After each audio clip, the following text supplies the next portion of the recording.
Salut les amis, c'est Timena. Apple vient de présenter ses nouveaux appareils, l'iPhone 16, l'iPhone 16 Pro, l'Apple Watch 10 et les nouveaux AirPods 4. Et je voulais revenir un petit peu plus en détail, vous donner mon ressenti par rapport à ces annonces qui, selon moi, étaient en demi-teinte. Car pour moi, Apple a un problème aujourd'hui, en 2024, et je vous en parle tout de suite.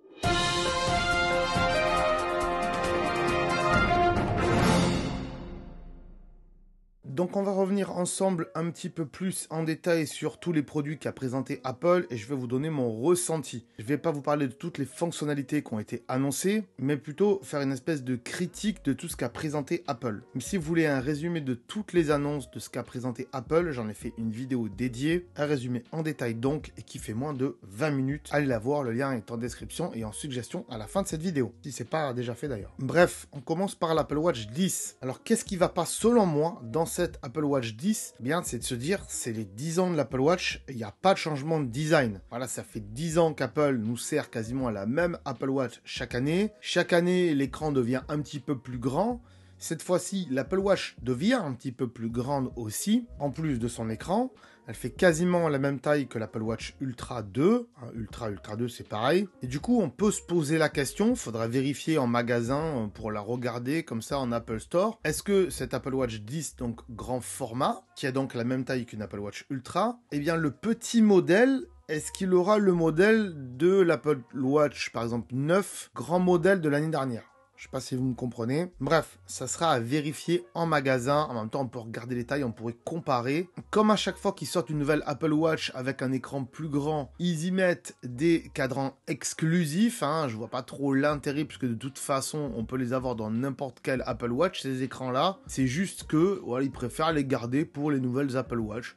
Ils pensent que ça va faire gagner encore des ventes. Je suis pas certain de ça, honnêtement. Ce qu'aurait fait gagner des ventes d'Apple Watch, même si l'Apple Watch reste la première montre vendue au monde, et pas seulement la montre connectée, la première montre vendue au monde, il pourrait quand même faire, comme je l'ai dit plusieurs fois dans mes vidéos, si vous me connaissez maintenant et si vous êtes abonné, il n'y a toujours pas de store de watch face sur Apple Watch. Et c'est très dommage. Surtout pour les 10 ans de l'Apple Watch, ils auraient pu faire un effort et faire plein de nouveautés là-dedans. La recharge en 30 minutes pour l'Apple Watch, ça c'est pas mal. Il y a quand même des bonnes critiques et il n'y aura pas que des mauvaises critiques. Donc l'Apple Watch qui se recharge en 30 minutes, c'est très bien. La détection des apnées du sommeil aussi, c'est pas mal non plus. Mais pas tout le monde fait de l'apnée du sommeil. Donc est-ce que ça va parler à tout le monde? Je sais pas. C'est bien qu'ils le mettent. Et du coup, on constate que l'Apple Watch devient vraiment un appareil de santé. Au-delà d'être une montre et d'être un appareil connecté, Apple veut vraiment en faire un appareil de santé et c'est pas trop mal parce que au moins ça crée un besoin, ça crée des nouveaux besoins en tout cas pour des utilisateurs et ça c'est plutôt pas mal, surtout qu'une Apple Watch aujourd'hui on le sait ça peut sauver une vie. Pour l'Apple Watch je pense avoir fait le tour de mes critiques à part le fait que le speaker a été amélioré, donc les haut-parleurs ont été améliorés et ça c'est pas mal. Au moins, quand on va téléphoner avec une personne directement sur son Apple Watch, je ne l'ai pas au poignet, désolé, je la lève quand je suis à la maison. Mais voilà, ça sera bien mieux en tout cas pour écouter les conversations quand on va téléphoner à l'Apple Watch. C'est plutôt cool. Il y a aussi là derrière ma tête, vous le voyez, je vais m'enlever vite fait. Hop, ici, les deux petits écrans bleus qui étaient derrière ma tête là. L'Apple Watch va capter la température de l'eau et aussi va vous donner le coefficient des marées. Donc, c'est assez intéressant pour tous ceux qui sont en bord de mer. Mais c'est pas la totalité du monde entier qui est en bord de mer. Ça peut intéresser des gens en effet, mais pas tout le monde. Est-ce que ces fonctionnalités auraient pu être réservées à l'Apple Watch Ultra pour vendre plus d'Apple Watch Ultra? Je sais pas. Selon moi, Apple a fait un choix. Ils ont voulu tout implanter dans cette montre. Mais encore une fois, le design il change pas. Personnellement, j'aurais aimé un design comme celui de l'iPhone actuel, l'iPhone 15, l'iPhone 16. Ce design un petit peu avec des bordures droites et pas arrondies, pas bombées. C'est ce que tout le monde nous vend dans des concept art d'Apple Watch et jamais ça sort.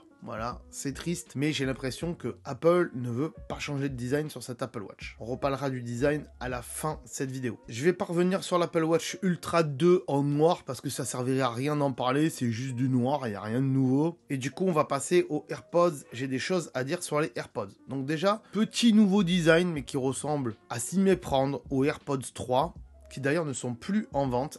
Il n'y a plus en vente les AirPods 1, ni les AirPods 2, ni les AirPods 3. C'est-à-dire qu'ils auraient pu faire en sorte que les AirPods 2 soient des AirPods SE À la limite, ils auraient pu. Ils n'ont pas fait ce choix-là. Voilà, ils auraient pu, honnêtement, dire voilà, on continue à faire des AirPods 2, mais on va plus les appeler AirPods 2, on va les appeler les AirPods SE, et on va les vendre une cinquantaine, soixantaine, allez, 70 €. Ça aurait augmenté les ventes des AirPods, mais Apple voulait pas faire de produits bas de gamme, j'ai l'impression. Je sais pas pourquoi. Hein, honnêtement, on sait très bien qu'ils veulent pas trop faire des produits bas de gamme, mais en tout cas, ils font toujours des produits d'entrée de gamme. Et là, honnêtement, le produit entrée de gamme chez les AirPods, ça sera les AirPods 4, mais il y a deux versions des AirPods 4. Il y a la version classique, voilà, AirPods 4 seul, hein, avec un petit boîtier, par contre, là, c'est le plus petit boîtier qu'Apple ait fait apparemment. Ces AirPods 4, ils n'auront pas de recharge sans fil, ils auront juste de l'USB-C. Voilà. Et ensuite, il y a les AirPods 4 avec la réduction de bruit active.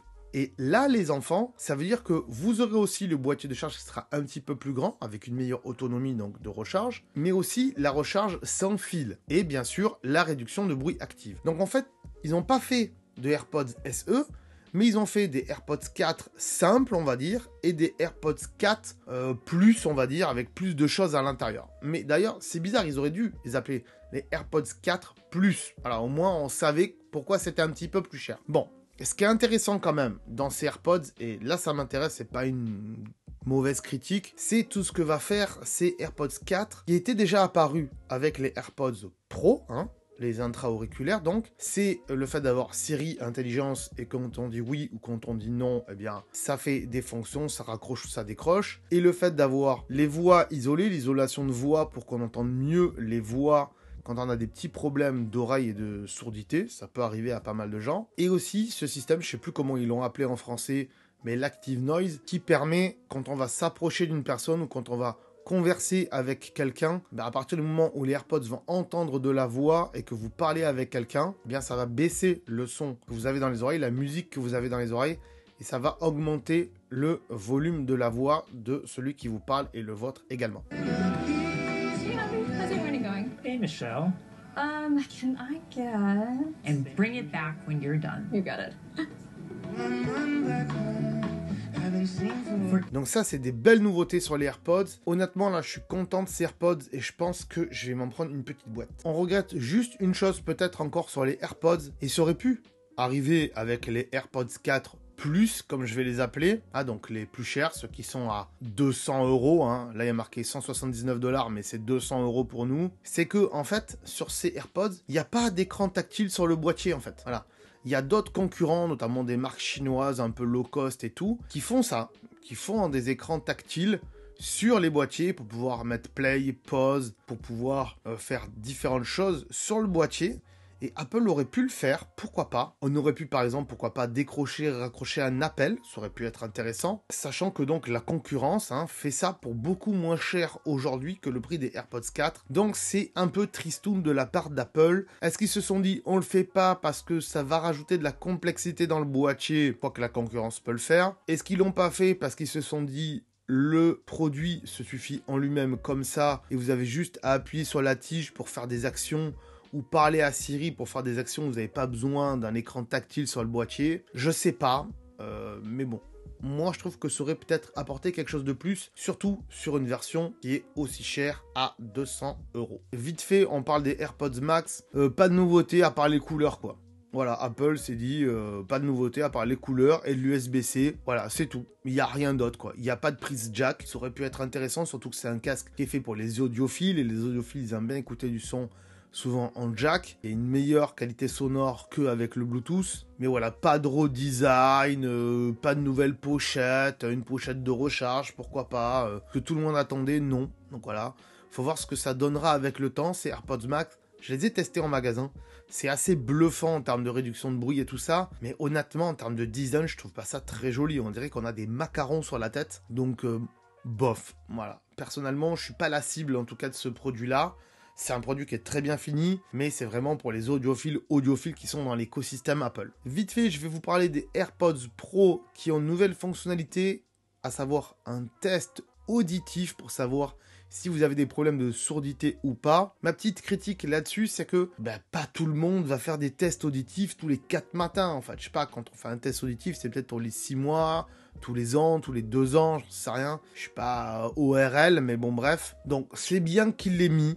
c'est une fonctionnalité qui peut servir. Est-ce que c'est utile à tout le monde? Je suis pas sûr. En tout cas, c'est pas cette fonctionnalité qui va nous faire acheter des AirPods Pro. Voilà, honnêtement. Et puis moi, les intras avec des caoutchoucs dans l'oreille là, j'ai l'impression qu'on fait du mal à mes oreilles. Et c'est pas bien. On passe à l'iPhone 16. Et qu'est-ce que j'en ai à dire de cet iPhone 16? Alors l'iPhone 16, les couleurs sont pas mal. Franchement, ça peut faire vendre, hein, au même titre que les iPhone C à l'époque, là, qui avaient plein de couleurs. Voilà, c'est à peu près les mêmes couleurs. Enfin, pas vraiment. Mais je pense que ça va faire vendre, surtout ce bleu là qui est pas mal du tout. Le rose aussi peut faire vendre, hein. Le noir, bon, ça se vend toujours. Le vert, je suis pas certain, mais pourquoi pas. Je pense que les modèles qui vont se vendre le plus, ça va être le rose et le bleu et le noir. Voilà. Le blanc, les gens en veulent plus trop du blanc, mais bon, ça doit se vendre aussi. Il y a toujours deux tailles, un petit, un grand. Voilà. Et là-dessus, Apple, ils font pas trop d'efforts, hein. En même temps, c'est les deux tailles qui se vendent le plus, mais c'est pas une grande surprise quand ils annoncent les deux tailles chaque année. Ce petit bouton là sur le côté, c'est quand même une belle nouveauté. C'est une belle surprise, on va dire. Sachant que ça fait des années qu'il y a des concept art qui tournent d'iPhone avec des bordures tactile avec un écran plié, recourbé sur les côtés, avec lequel on aurait pu avoir des fonctionnalités dédiées. Apple n'a pas fait ce choix d'écran tactile et d'écran pliable sur les bords, parce qu'ils ont dû se dire que ça allait être galère à remplacer l'écran si jamais il cassait. Voilà. Je pense qu'ils se sont dit ça, ils se sont dit en termes de réparabilité, ça allait être compliqué. Et aussi de l'écran tactile sur les bordures, en termes de pression, c'est pas top. Et un petit bouton qui fait et appui et slide, c'est pas mal du tout. C'est une belle petite surprise. Il y en a qui vont dire qu'on régresse, j'en connais, mais j'ai l'impression que l'iPhone, d'année en année, il a de plus en plus de boutons, hein. Avant, on avait le petit bouton pour mettre en mode vibreur. Aujourd'hui, on l'a perdu, on a un bouton d'action. Alors c'est bien parce qu'on peut laisser le truc vibration par défaut, mais on peut aussi le personnaliser comme on a envie. En même temps, on peut personnaliser aussi les boutons qu'on a sur l'écran d'accueil maintenant, via iOS 18. Mais on y reviendra après. Donc ce petit bouton, il est quand même le bienvenu, mais est-ce que ça justifie, pour ceux qui ont un 15 Pro, l'achat d'un 16 ou d'un 16 Pro? Franchement, j'y crois pas. Ça peut justifier pour des gens qui ont un iPhone 11, un iPhone 12, un iPhone 13 ou 14, à la limite, mais pour ceux qui ont des iPhone 15 et 15 Pro, ça justifie pas. Vite fait, vous parlez d'Apple Intelligence. Toutes les nouveautés annoncées par Apple Intelligence dans cette conférence sont très minimalistes, hein. Ils n'ont pas annoncé beaucoup de choses sur Apple Intelligence ici, puisque c'est une conférence de produits. Et tout ce qu'ils ont annoncé donc sur Apple Intelligence, ils l'ont fait à la WWDC 2024, en juin dernier donc. J'en ai fait une vidéo dédiée si ça vous intéresse, où on vous montre tout ce que va faire Apple Intelligence. La petite critique qu'on peut faire, c'est qu'ils l'ont d'abord fait en anglais, voilà. Ça arrive en anglais et en décembre dans d'autres pays. Voilà, je ne vais pas tout vous raconter encore, je l'ai déjà fait dans ma vidéo résumée de la conférence. Et que ça arrive donc en 2025 pour la Chine, la France, le Japon et l'Espagne. Et ça, c'est vachement cool. On n'aura pas, j'espère, beaucoup de temps à attendre. Si ça arrive en janvier, février, c'est pas mal. Si ça arrive en avril, c'est bien aussi. Par contre, si ça arrive en juin ou en septembre 2025... là, ça va grincer des dents. On verra ce que ça va donner, honnêtement. Et selon moi, Apple Intelligence, c'est la grosse nouveauté de ces iPhones. C'est ce qui va faire que les gens vont changer de téléphone. Donc peut-être que pour nous, la France et les autres pays qui ne sont pas anglophones, ils vont pas changer tout de suite d'iPhone cette année. Peut-être qu'ils vont le faire en se disant « j'aurai les nouveautés plus tard ». Et peut-être qu'ils vont attendre un petit peu au moment où Apple Intelligence sera prêt dans tous ces pays-là. Est-ce que Apple Intelligence peut justifier l'achat d'un nouvel iPhone? Honnêtement, j'y crois. C'est d'ailleurs pour ça qu'ils l'ont pas implanté dans les iPhones précédents, c'est-à-dire le 15 et ceux qui sont sortis avant, tout simplement parce que il faut faire des ventes. Je reviens vite fait dessus, il y a des belles nouveautés en termes de boutons, donc ce nouveau bouton qui est sur le côté, qui va nous permettre de lancer des recherches par image, mais Google le fait déjà, donc c'est pas très nouveau. Peut-être qu'Apple le fera mieux que les autres, on verra. On reste toujours dans les nouveautés du petit bouton. Ils l'ont appelé le Camera Control, donc ça va être exclusivement pour contrôler la caméra, donc en mode photo, on va dire ça comme ça, ou en mode vidéo, du moins quand vous faites de la prise d'image. Donc ce petit bouton, ils n'ont pas dit s'ils allaient donner la main aux développeurs dessus. Peut-être que oui, mais que pour des fonctionnalités photo et prise de vue. Donc si un développeur veut paramétrer ce bouton pour autre chose que de la prise d'image, il pourra pas le faire. Au même titre que le bouton d'action, Apple l'a quand même bridé et il n'y a que Apple qui a la main dessus. C'est-à-dire on peut mettre que ce que Apple a désiré dans les choix de paramétrage, soit des shortcuts, des raccourcis que vous allez paramétrer vous-même. D'ailleurs, si vous voulez savoir comment paramétrer des raccourcis pour le bouton d'action, j'en ai fait une vidéo dédiée, je vous mets le lien en description et en suggestion peut-être à la fin de cette vidéo, on verra. Vite fait, qu'est-ce qui est bien en photo et qu'est-ce qui est pas bien en photo sur l'iPhone 15 ? Bah, tout est bien quasiment, il n'y a que du mieux. Hein. Voilà, il filme en 4K, il y aura 2 capteurs donc de 48 mégapixels donc pour faire de magnifiques photos. Et honnêtement, comparé à l'iPhone 15 Pro de l'année dernière, l'iPhone 16, pas Pro donc, en photo est aussi bien que le 15 Pro de l'année dernière. C'est juste que vous n'avez pas le zoom x3, mais vous avez déjà un zoom x2, x1, un grand angle et vous pouvez faire de la macro. Donc honnêtement, quel est l'intérêt cette année de prendre un 15 Pro ? Il n'y en a pas selon moi. Si vous voyez encore des revendeurs qui vendent des 15 Pro d'occasion ou neufs, je pense que si vous avez les moyens, ça ne sert à rien de le prendre.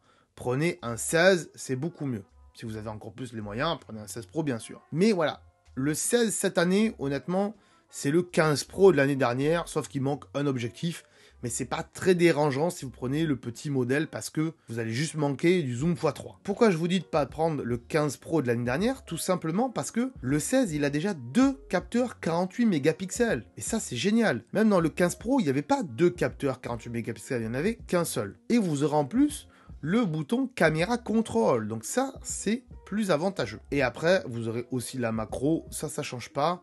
Et vous aurez Apple Intelligence, ça change pas puisque le 15 Pro aura aussi Apple Intelligence. Un truc qui m'a fait grincer les dents, c'est quand Apple a parlé de gaming. Et oui, parce que ces nouveaux iPhones, ils auront mis un nouveau châssis qui se refroidit mieux que le 15 Pro l'année dernière, parce que le 15 Pro il chauffe un petit peu.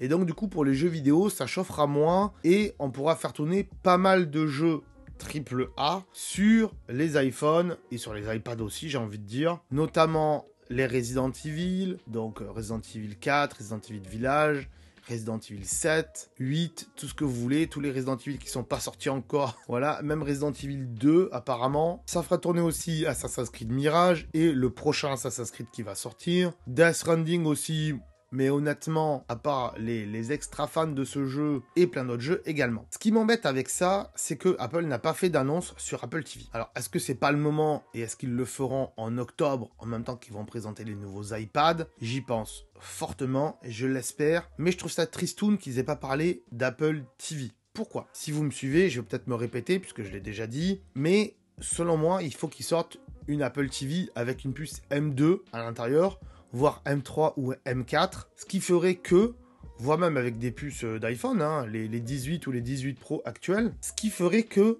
vu que tous ces jeux tournent déjà sur iPhone, bah avec la même puce ou une puce plus puissante, ça permettrait à l'Apple TV de devenir enfin une vraie console de jeu où on peut faire tourner de grands titres dessus. Et s'ils le font pas, quand ils présentent la prochaine Apple TV, là je vais vraiment grincer les dents et je vais taper du poing sur la table parce que ça serait vraiment débile de pas le faire. Et surtout aussi de faire un store dédié aux jeux vidéo dans l'App Store pour l'Apple TV. Voilà, de faire un truc gaming store, un peu comme fait Steam, et avec tous les jeux, voilà, AAA et autres, hein, qui seraient compatibles avec cette Apple TV. Donc vite fait, l'iPhone 16, c'est un bon téléphone, meilleur que tous ceux d'avant.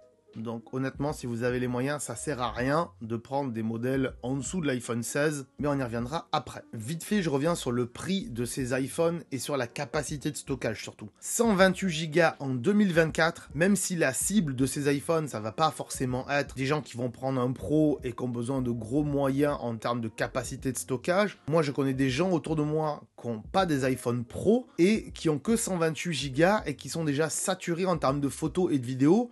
Parce que sans le vouloir, ils font des vidéos 4K parce que c'est réglé par défaut. Ils font des vidéos en 48 mégapixels et ça leur prend beaucoup de place dans leur téléphone. Et ils sont vite saturés en termes de photos et de vidéos. Et encore plus sur le stockage iCloud. Mais ça, Apple fait exprès de garder que 5 Go sur iCloud pour que les gens payent du stockage. Hein. C'est pour ça qu'ils n'augmentent pas le stockage sur le cloud. Donc encore sur le cloud, marketingment parlant, ça peut s'entendre. Mais honnêtement, quand on a un téléphone qui filme en 4K et qui fait des photos en 48 mégapixels et avec 2 capteurs 48 mégapixels, 128 Go à ce prix-là, c'est radin de chez radin de la part d'Apple.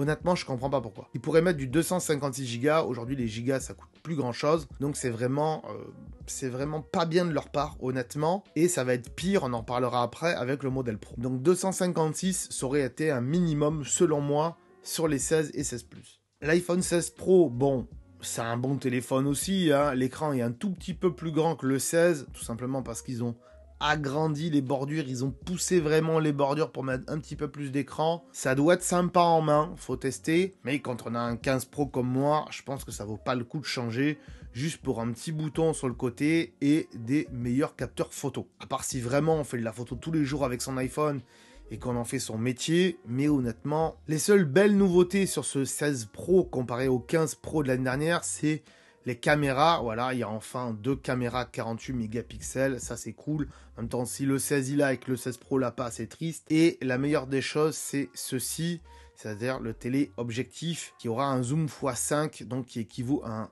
120 mm, qui l'année dernière d'ailleurs était réservé que au 15 Pro Max, et ça c'était triste. Donc je me dis personnellement que je vais pas changer cette année, mais l'année prochaine, ben voilà, j'aurai de belles nouveautés, en tout cas sur l'iPhone 17, je l'espère. Une belle nouveauté aussi sur les modèles Pro, c'est la 4K 120 images par seconde pour faire de méchants ralentis. Et c'est un des seuls appareils au monde qui aujourd'hui le fait, honnêtement, hein, à l'heure où j'enregistre cette vidéo, après la sortie donc de ces nouveaux iPhones, que la plupart des caméras du marché ne font pas ça aujourd'hui. Donc qu'ils le fassent pour les modèles Pro, c'est normal selon moi, surtout quand on sait qu'aujourd'hui l'iPhone et l'iPhone Pro sont de très bonnes caméras pour le cinéma et tous ceux qui font des séries et des vidéos. Pas grand chose de plus à dire sur ces iPhone Pro, si ce n'est les prix. Ça, c'est les prix qui changent pas, mais les prix par rapport aux capacités minimum en tout cas.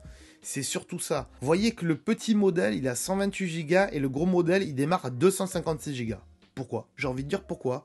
Alors parce que c'est un petit modèle, il peut pas démarrer à 256 Go? Parce que ceux qui ont des petites poches ou qui n'ont pas envie d'avoir un gros téléphone dans la main, bah il faut qu'ils payent plus cher que les autres? C'est pas normal ça. Apple là, il y a un truc qui va pas.